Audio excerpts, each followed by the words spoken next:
Hey everybody, so here's my 3 act structure story on how I dated a narcissist and reclaimed myself. When we first met, it was like a fairy tale. He was everything I thought I wanted: charming, attentive, endlessly charismatic. We clicked instantly.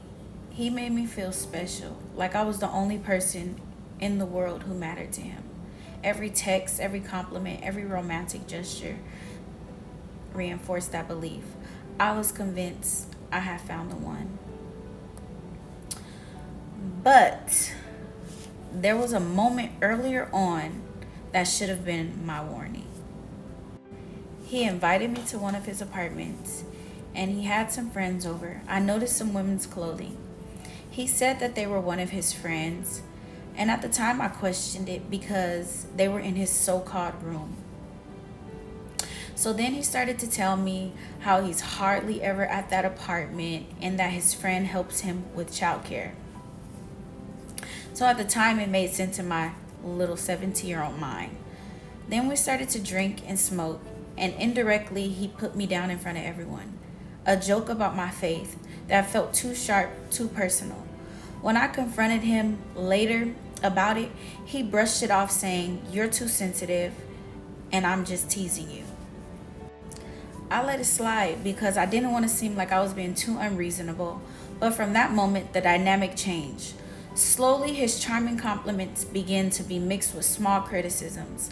Little by little, I found myself trying to avoid upsetting him and always striving to keep his approval, and I always came up short. As time went on, things got worse. His moods became unpredictable. He would go from lavishing me with praise to withdrawing completely, leaving me confused and anxious. If I questioned him or if I set a boundary, he would turn it around on me. Suddenly, I was the one that was at fault. I started to question myself constantly. Was I overreacting? Was I too needy? Too emotional?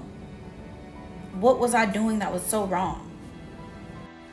The turning point came one night during an argument. I was trying to express to him how hurt I felt by something he said, but instead of him listening, he turned cold. "You should be grateful that I'm even with you," he said. And there was the raw truth behind all manipulation. He had worn me down so much that I started to believe I wasn't worthy of love or respect, that I was just somehow so lucky to be with him. It was in that moment I began to realize the toxic cycles that I was trapped in. But leaving wasn't that simple.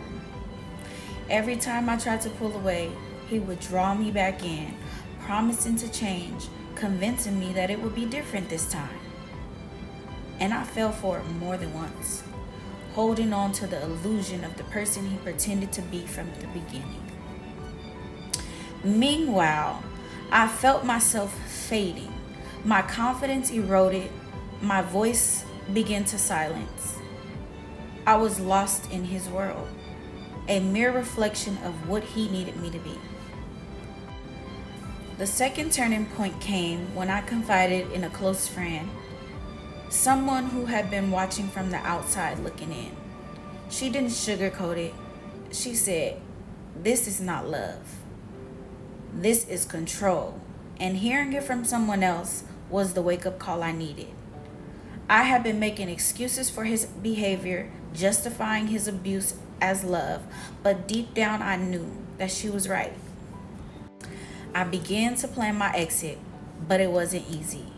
Narcissists don't just let go easily.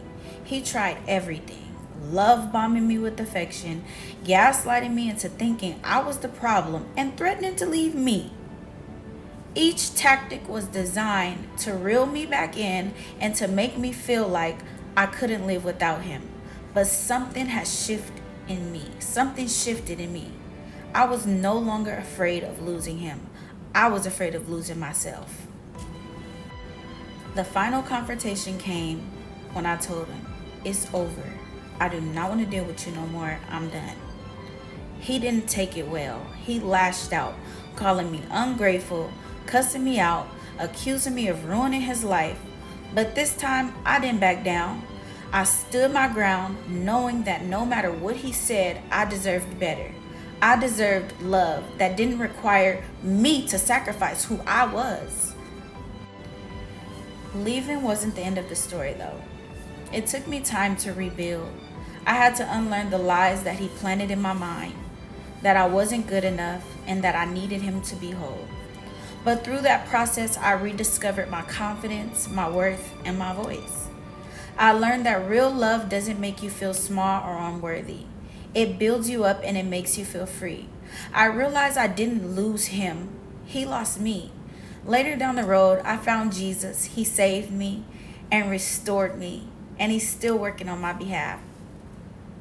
But today, this person is deceased. Looking back, I can now see the signs I missed. But I don't blame myself for not seeing them earlier, because dating a narcissist taught me a powerful lesson.